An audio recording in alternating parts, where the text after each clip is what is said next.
Hello everybody, this is Jim Jr. today, and today I wanted to go to my Oculus Home and go through some of my games in my game library.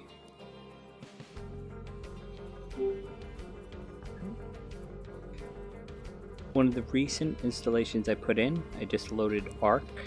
It is available on Epic right now for free download, and it will play in VR. So if you have not played that game, that could be something excellent you can pick up. Just have to get an Epic account, and they do offer free games every so often periodically. It's a good catch. You'll see Brass Tactics.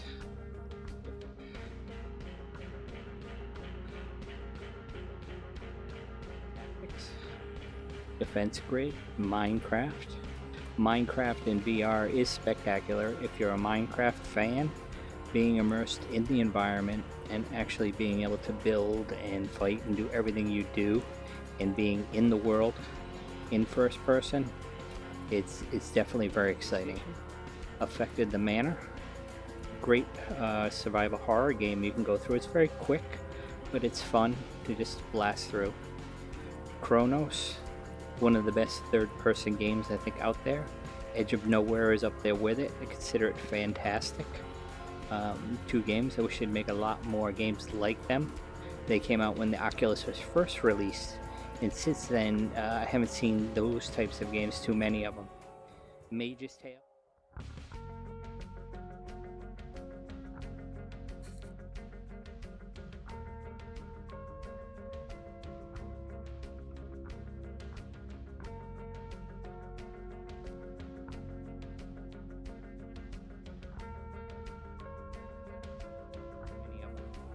Mage's Tale, excellent RPG. Battlewake, a lot of fun. Servios game, which is Battle on the High Seas, Pirate Adventure. As we start to scroll down, you see Big Screen, which allows you obviously to watch movies from the Oculus, which is great. And you can rent theatrical films also. My access to Steam and my Steam library through the Oculus, which is excellent. Fruit Ninja, Subnautica, one of the greatest gaming experiences I have had in VR. I don't know Subnautica, for some people on the reviews, some people liked it, some people sort of liked it. I thought it was absolutely spectacular in VR. It was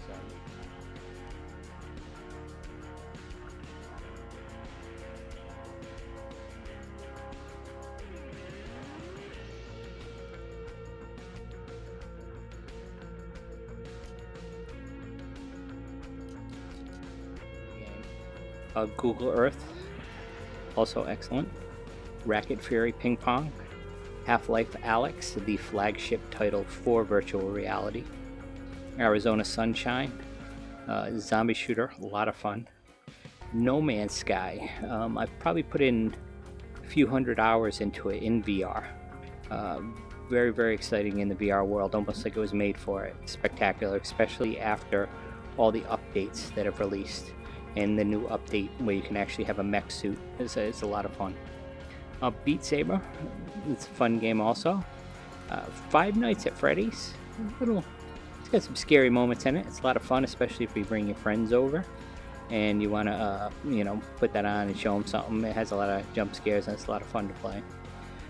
Orbis VR, I believe it was the first MMORPG for virtual reality. Fun, put a lot of hours into that also. Had another friend with VR headset and we teamed up and went through a lot of adventures on there. If you like MMORPGs and if you did World of Warcraft, I think you should definitely try it. It is a lot of fun.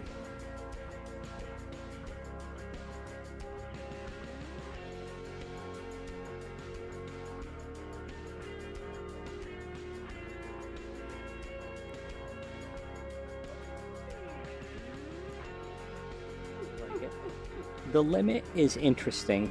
It's a movie filmed by Robert Rodriguez for VR. It shows what can be done. It's okay, but for a first stab at it, with a theatrical director with good actors and everything in it. It's interesting to see. It's worth checking out. And Island 359. Let's get some interesting, fun moments in it too. You're on a dinosaur island, and you get dropped off in a helicopter, and you get your crates and your weapons. It's like an FPS. It's a fun game. Blaze Rush.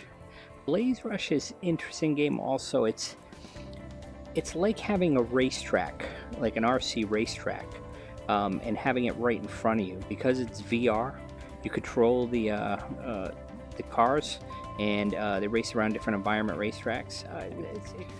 Vader Immortal. I just have episode 1, which was really cool, being in the Star Wars universe. But there's 2 more episodes that have been released that I have to get. Star Trek Bridge Crew. I am a Trekkie, so this game I absolutely love. I haven't played it a lot recently, but back in the day when it was released by Ubisoft, I went in with a lot of my friends, and we played, and we did a lot of the mission-based battles, and it's really cool. It feels like you are in the Enterprise, and you're controlling and you're contributing as a member of the crew.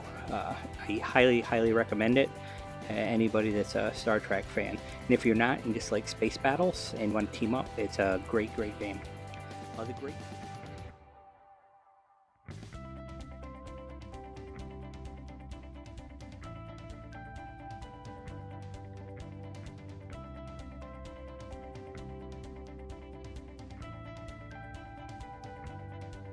Very good. Dreadhalls. Dreadhalls horror game, one of the first games I got. It is fun, and it does have some jump scares. It's got that Catacomb Tomb type feel, which is great for VR. It may look a little, like a first generation type game, but it's fun. It's worth checking out. Fisherman's Tale. It's scale. How small is small, how big is big, but it's cool. It's good in VR, and it's also fun. Heart of the Emberstone, which is a continuation, second part of the game, which I also have. But Heart of the Emberstone got a Game of the Year, so it's part of the Gallery series, and it's a very fun game. It's basically you go through, and it's I don't want to say RPG, but it is an adventure game. Where you go through, you find the pieces, the clues, you go through all the puzzles, but it's fun. The Unspoken is a great game for combat. So you can go in, you can play against scenarios or your friends, and there's different combat scenarios where you do different spells, and you can level up and get different character traits, but it's a lot of fun. It's a really good game. Okay, virtual desktop, obviously to control your desktop. Within collage of different scenarios that you can go through and look at, short vignettes. Windlands, there's also Windlands 2. You basically have a grappling hook, and you can go all around to different areas and check them out. It's fun. I've lost many hours in that game. Now, Arctica 1. Arctica is a full-on game. That one's interesting too. You can port to different areas, but it's a shooter. So if you like shooters, Arctica is definitely, it's a full-made game. It's excellent, and it's a lot of fun. Okay. Duck Season. Duck Season is interesting too. You get some giggles, and I like playing it. It has that 8-bit type feel where you can go in, and it's a lot of fun. Lone Echo, it's actually a spectacular game. Part 2 will be coming out. But Lone Echo, you're on a space station, and you go into an adventure, and you're in outer space, and it's a lot of fun. It's a flagship title, and you should definitely have it if you have the ability to get it. Paranormal Activity, The Lost Soul. It's a fun game to go through. You go to one of the Paranormal Activity houses, and you search around, and you go through, and it takes you on an adventure. And it's scary. It's got some scary elements. Dragonfront. I don't hear a lot of people talk about, but this was a game I really got into when I first started playing VR.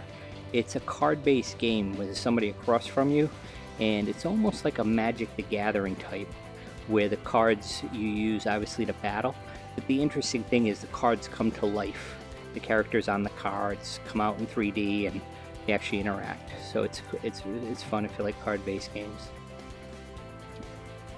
If you do have VR and you're using a high-end headset right now, you probably already have it, but definitely buy Half-Life Alyx. Goes without saying. I will be going through and showing specific installments and playthroughs and different tactics in the games that I have.